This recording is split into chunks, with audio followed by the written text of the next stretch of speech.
not be overcome by evil, but overcome evil with good. Do not be overcome by evil.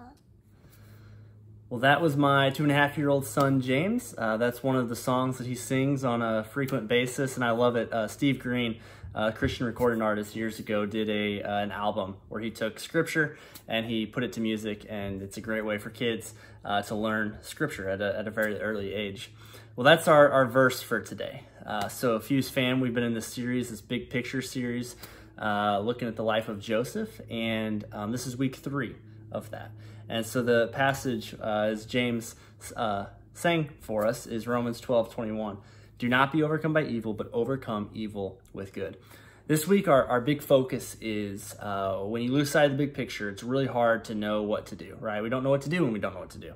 And but because of the big picture, right? Like when you don't know what the big picture is, when you don't know what to do, just take the next right step. We're gonna be talking about that a lot at midweek and as part of our just Devos this week, but take the next right step, do the next right thing, whatever that may be. And I think it's hard to understand, like, okay, well, why do that? Like, what's the impact of doing that?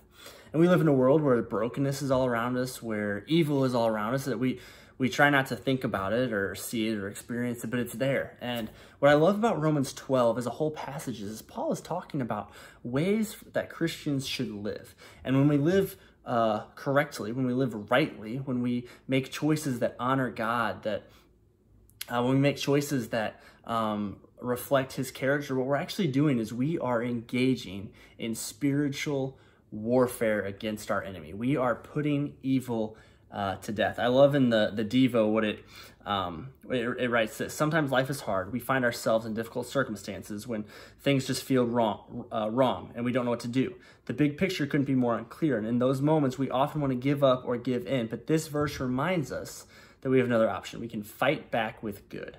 When we aren't sure what the next right thing to do is, we can always know that when we choose to do what's good, we'll be choosing the next right step. So that's the encouragement, is choose good, do good. Whenever you don't know what to do something good. And when we say good, like do something that will glorify God. Do something that resembles his character of holiness and goodness and justice and mercy and love.